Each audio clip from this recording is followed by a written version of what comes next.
To my Uncle Winston, all I can say is it took you 79 years to look as good as you do. God bless you, and I wish you 79 more. I have a speech that me and my sisters wrote, and I would like to read it. Okay. Good evening. When she gets over here. We are 3 of Winston's granddaughters. I am Luana, this is Shanetta, a.k.a. Sister, and this is Gloria, a.k.a. Mary. We are the daughter of Winetta Jones. Let me first start by saying happy birthday and congratulations on your recent addition to the great-grandfather title. We had a new cousin born on Monday, May 12th in Tulsa, a 6-pound baby boy to Kashina, Wesley's daughter. Wesley is my grandpa's baby boy. We have been planning this event for quite some time on what to do or say about this special occasion, but we decided just to keep it simple. We honor you today, not just for your birthday, but for being one of the strongest black men in our lives. You have always been there when we needed you. You took care of my sisters while I was in the hospital.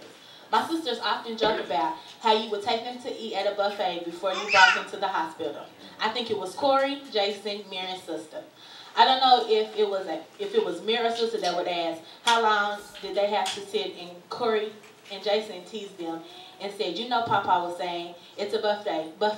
We have to unload to reload. They crack me up all the time. And that's another thing that you have instilled in us was to tip the waitress. Papa said a good waitress never let your glass get empty.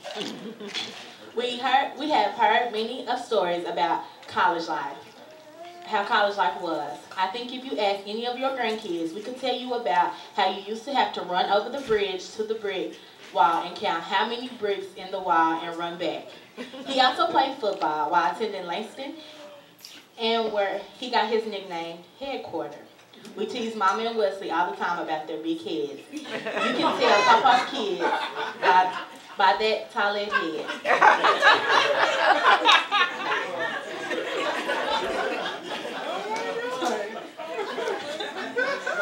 We heard some of the same stories over and over again. And Mama would always say, as long as he's here and my daddy, you will listen to everything he has to tell you.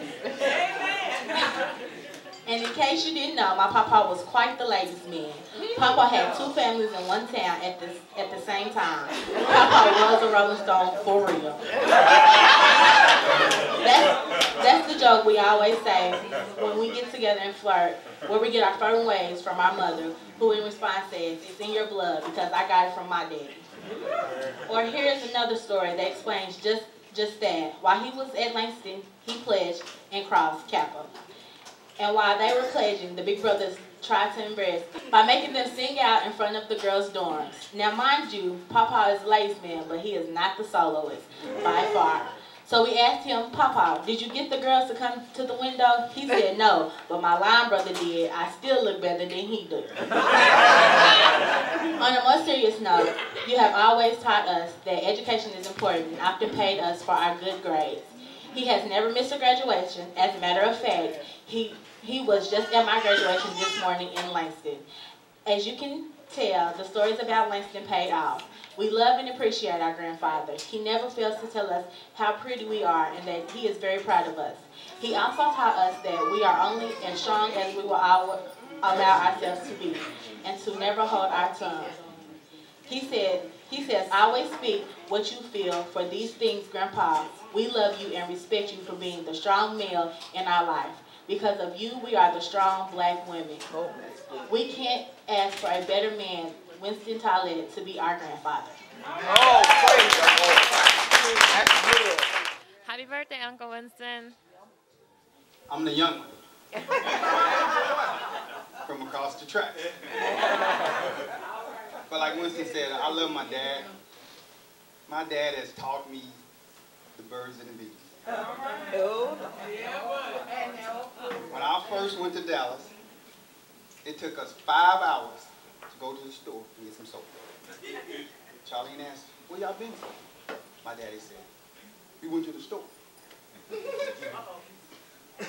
So we bought a big thing of soap, and we walked down about 6 or 7 hours. He talked about the birds and the bees. I said, okay, Daddy, okay. And you know, my daddy can talk. We walked and walked. He said, what you like on the woman? I said, I don't know, Daddy, what you like? He said, I like button thighs. Well, I like what you like, Daddy. So we went on to the store. Years went past. So I went to go live with my daddy. We got up every morning and went to work together. And he's saying, let me tell you about the birds and the bees again. He said, boy, let me tell you something. You're in Dallas now. Them girls ain't the same like it is in Oklahoma. These girls down here do something to you. I said, okay, boy. You don't know, you old, you don't know what you're talking about. But I love my daddy. Because he did teach me a little bit about the birds and the bees. And I'm beginning to see that I don't have 2 families. Not yet. I know I'm not going to have 2 families. But he's been so, like I said, inspirational in my life too, because the woman he was with kept me in nice clothes. My mom died when I was 10. And he could threaten me over the phone so good, it could straighten me up. But he kept me in nice clothes, and I always stayed nice and neat. He said, let me tell you something, son. Keep your fingernails clean and your hair combed. You'll catch a girl. And wash your body. And don't worry about nothing. They're going to come. Just don't worry about it. So life went on, and I started playing sports. I've been playing them. He said, you been to see your grandma? I said, no. He said, you know, good grandma read about you every day. Every week she's going to read something about you, and she calls and tells me. She said, if you go by there, grandma might reward you something.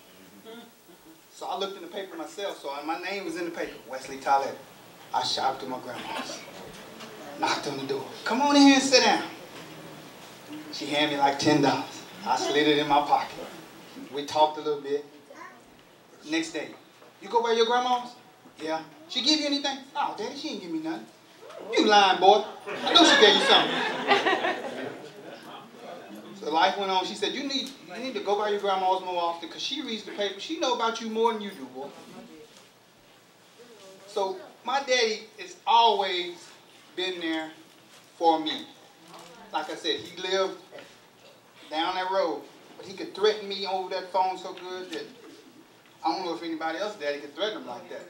Because I did get out of line because I am a Tollett. I definitely got out of line. And right today, he still got this favorite word that he calls me that I don't like. But that's my daddy and I accept it. The word is boy. For some reason, if you call me a boy, I'm not answering. But when Winston Tollett calls me a boy, I'm like, stand to attention. I hate the word boy. Boy, do this. Boy, do that. Boy, did you go there? Boy, did you? Daddy, my name is Wesley. I know your name, son. Boy. But he's still always been there for me. And I love him so much. I'm done.